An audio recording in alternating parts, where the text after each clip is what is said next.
Exodus chapter 15, verse 1 to 27.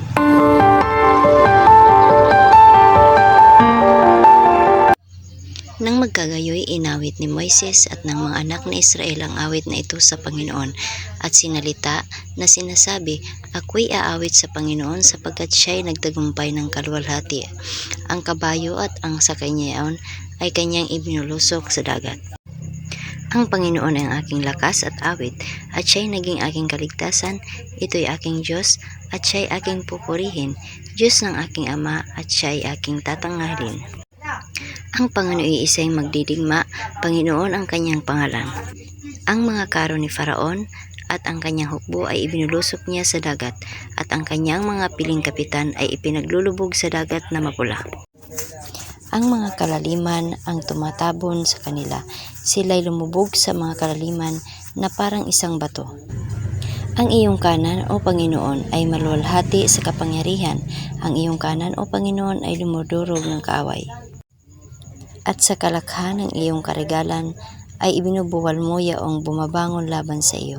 Iyong ipinakikita ang iyong pag-iinit at nililipol silang parang dayami. At sa hihip ng iyong ilong ay natitipon ang tubig.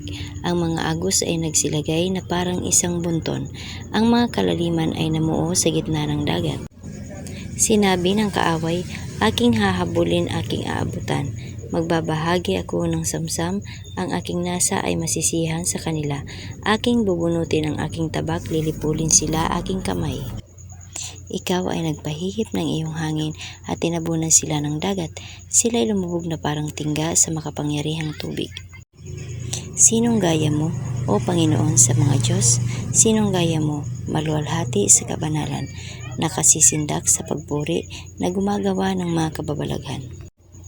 Iyong iniunat ang iyong kanang kamay, nilamon sila ng lupa. Iyong pinapatnubayan sa iyong awa ang bayan na iyong tinubos. Sa iyong kalakasan ay iyong inihahatid sila sa banal mong tahanan. Narinig ng mga bayan at sila'y nanginig. Mga sakit ang kumapit sa mga taga-Filistea. Nang magkagayoy natulig ang mga pangulo sa Edom, sa matatapang na Moab ay panginginig ang sumasa kanila. Lahat ng taga-Kanaan ay nauubos. Sindak at gulat ang sumasa kanila, sa kadalikilaan ng iyong bisig ay nagiging walang gibo sila na parang bato, hanggang sa ang iyong bayan ay makaraan, O Panginoon, hanggang sa makaraan ang bayang ito na iyong kinamtan. Sila'y iyong papasukin at sila'y iyong itatayo sa bundok na iyong pamana, sa dako, O Panginoon, na iyong ginawa sa iyo, upang iyong tahanan, sa santuaro, O Panginoon, ay tinatag ng iyong mga kamay. Ang Panginoon ay maghahari magpakailanman.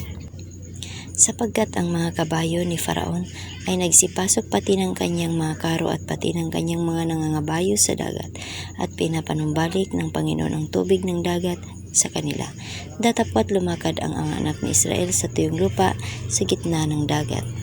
At si Miriam na propetisa, na kapatid ni Aaron, ay tumanga ng isa ng panderita sa kanilang kamay at sumunod ang lahat ng mga babae sa kanya na may mga panderita at nagsayawan.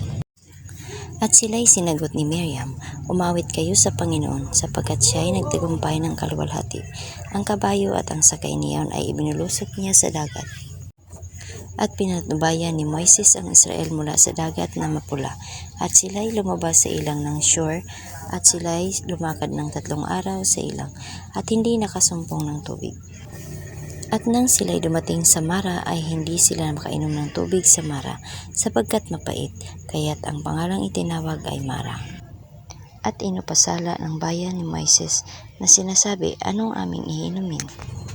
At siya'y dumaing sa Panginoon at pinagpagkitaan siya ng Panginoon ng isang puno ng kahoy at inihagis niya sa tubig, at ang tubig ay tumabang. Doon inatangan niya ng palatuntunan at tagubilin ang doon sila sinubok niya. At sinabi, kung iyong didinggin ang buong sikap ang tinig ng Panginoon mong Diyos, ang iyong gagawin ang matuwid sa kanyang mga mata at iyong didinggin ang kanyang mga utos. At iyong gaganapin ang lahat niyang mga palatuntunan ay wala akong ilalagay na karamdaman sa iyo, na gaya ng inilagay ko sa mga Egyptyo, sapagkat ako ang Panginoon na nagpapagaling sa iyo. at sila'y dumating sa Elim na do'y mayroong 12 bukal ng tubig at 70 puno ng palma at sila'y humantong doon sa tabi ng mga tubig.